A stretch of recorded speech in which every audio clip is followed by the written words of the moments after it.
Hello, everyone. This is Fadi, and I'd like to welcome you back to another episode of this new series on Islam and atheism. Last time, we discussed in one of our videos, at least, a moral issue related to Muhammad and marriage. And previously, also, we talked about other basically moral issues between Muhammad and women in general.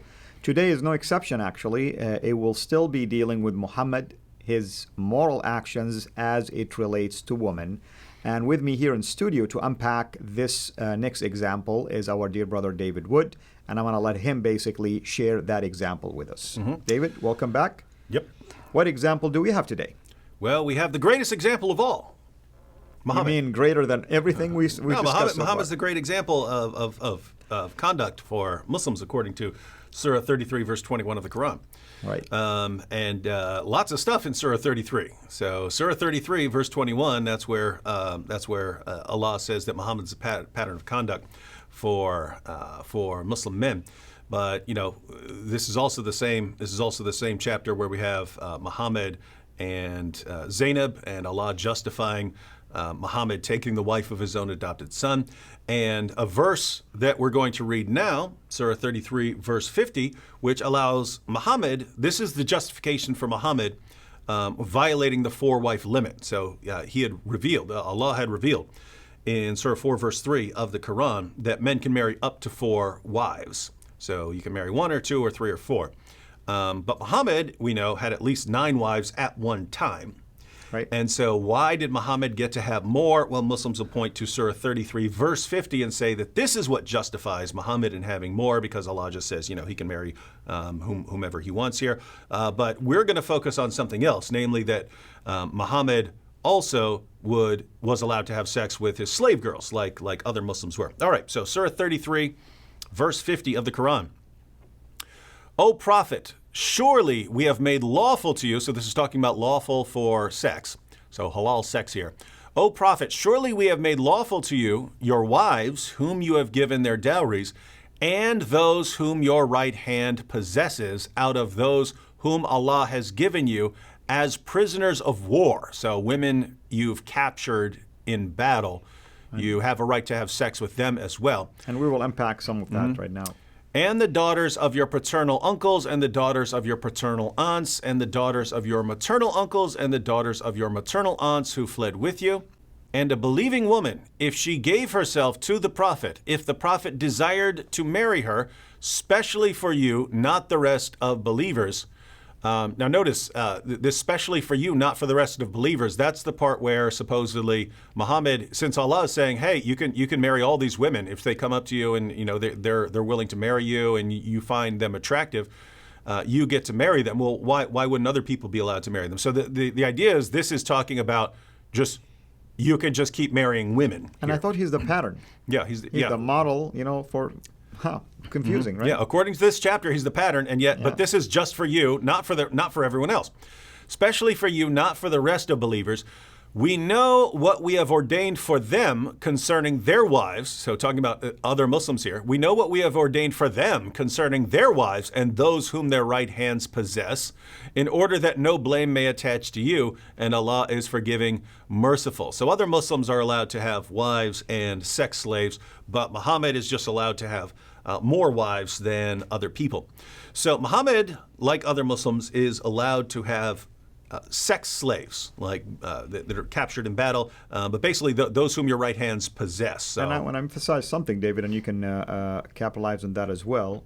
These women could have been married. Yeah. When they captured them. Yeah, we're going to be talking about that in a later video where we talk where we focus on taking sex captives and stuff like that. Here, it's Muhammad has, if basically those whom your right hands possess, it applies to 2 categories. Slave girls, you might just buy a slave girl, you don't have to capture her in battle, but you can if you buy a slave or someone gives you a slave girl, or if you capture a woman in battle, either way, they're those whom your right hand possesses. And they're lawful for Muhammad or for Muslims to have sex with. And so we're going to go ahead and read a passage about one specific example of a woman that was Muhammad's slave girl, and he certainly had fun with her. So this is Sunan an-Nasai, 3411. It was narrated from Anas that the Messenger of Allah had a female slave with whom he had intercourse, but Aisha and Hafsa would not leave him alone until he said that she was forbidden for him. Then Allah, the Mighty and Sublime, revealed, O Prophet, why do you forbid for yourself that which Allah has allowed to you, until the end of the verse. So Muhammad had a slave girl who was given to him. He was having sex with her, and his other wives kept complaining that, hey, you've got all these wives, why are you having sex with your slave girl? Until he said, hey, no, she's fine. I'll stop having sex with her. She's forbidden to me. That's when Allah stepped in and said, no, Muhammad, I didn't say that she's forbidden to you. So you go ahead and continue having sex with your slave girl. He eventually got her pregnant, and she had a son of Muhammad who died in early childhood named Ibrahim. Right. So, but here's the thing, right? This is a moral issue for Muslims, because since this man is being put forward as the pattern of conduct for all mankind, and since this is a man who would gladly take a female captive, someone who was captured in war, take her back to his tent and have sex with her, even though, I mean, her family may have just been killed or her husband may still be alive. Muhammad had no problem taking her back to his own tent, having sex with her. Or if someone says, hey, here, I want to give you a present. Here's a slave girl for you to have sex with. Muhammad had no problem. Oh, cool, I'm taking her right to bed. Muhammad had no problem with this. Now, it's kind of funny, brother. We used this exact verse as an example Muhammad used to justify to his soldiers the muta marriage as well. He used that verse to say, hey, it's allowed for you to have muta marriage, or in this case, taking slave woman probably in the war as a spoil and sleep with them. Yeah. So Allah has allowed this, has allowed these things for Muslims. But here's the thing: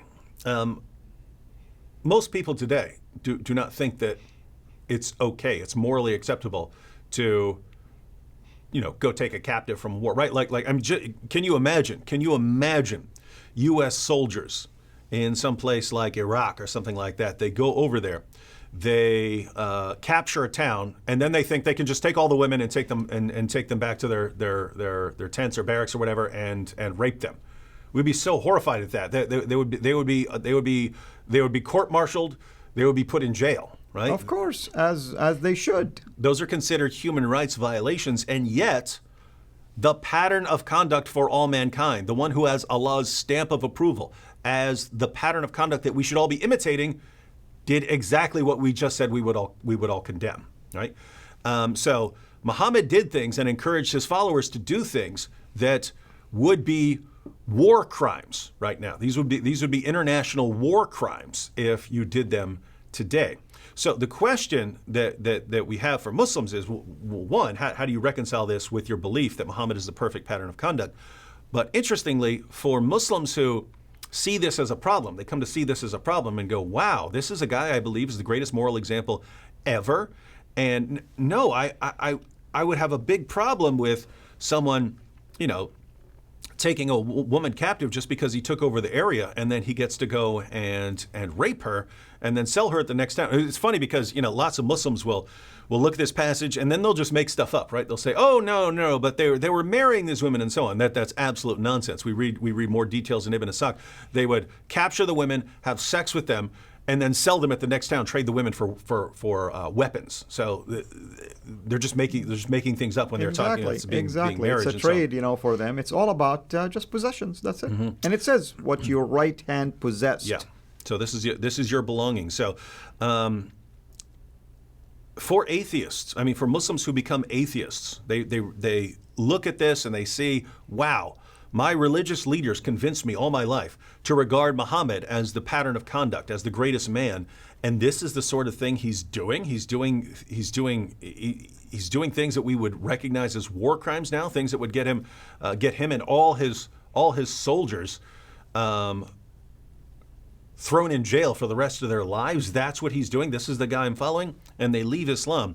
But as we keep pointing out, many of these Muslims, after they leave Islam, become atheists, and they think that they're just getting away from all of these problems. You see, I had all these problems with reconciling this behavior when I was a Muslim, but now that I'm an atheist, I no longer have this problem. Wrong. You don't have the same problem, but you have a related problem. The new problem that arises is, why is it really wrong and immoral for a man to have sex with a slave girl?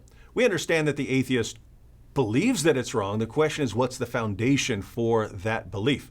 The bottom line is we've just kind of been raised in a world where we view that as immoral. Well, guess what? There were other times in other cultures where that wasn't viewed as immoral. So who's to say which culture is right and which culture is wrong? It was perfectly normal in Muhammad's time. He was doing it. So who's to say who's right and who's wrong here? Well, if one culture says it's fine and one culture says it's not, then if the atheist wants to say, yeah, I personally don't prefer it. I think it's distasteful from my perspective. But if someone else's culture says it's okay, then that's fine. If that's the perspective, on what serious basis are you condemning Muhammad? You have no basis if you're a relativist. If it's different culture to culture, all you can say is you don't like it. But your average atheist is completely willing to condemn it and say, no, I don't care if this was the 7th century. You don't do that.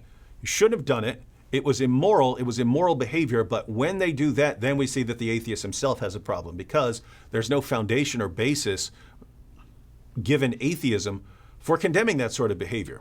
I mean, as an atheist, what do you have? You have your feelings.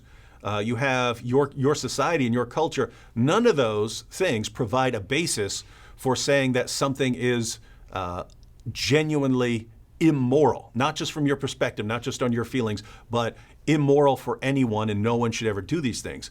Atheism has no framework for saying that. You need another framework for saying something like that. You need something else saying that there is an absolute moral standard and that human beings have a certain intrinsic worth and a certain intrinsic dignity that should not be violated. That because of this intrinsic worth that they have and this intrinsic value that they have rights that shouldn't be violated. You need something like that. Atheism doesn't have that. Exactly. Theism does, and that's why our atheist friends need to reconsider their atheism. Absolutely. And I hope these simplified arguments are making sense to you. We're trying really not to get deep in the woods. David Wood, no pun intended here, is definitely one of those qualified people to talk about atheism.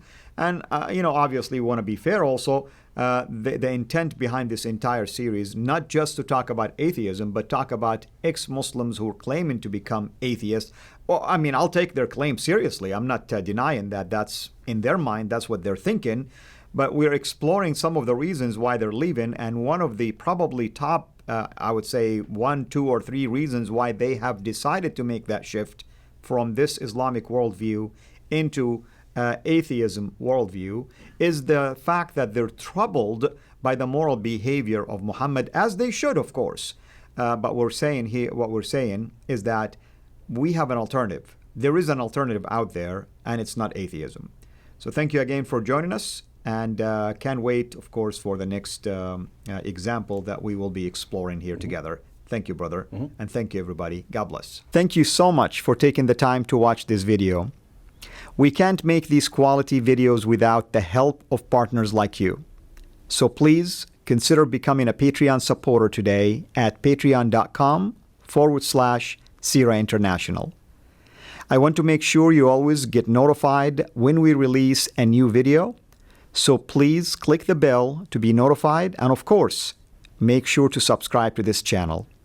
If this video was helpful to you, please click the thumbs up. Thank you.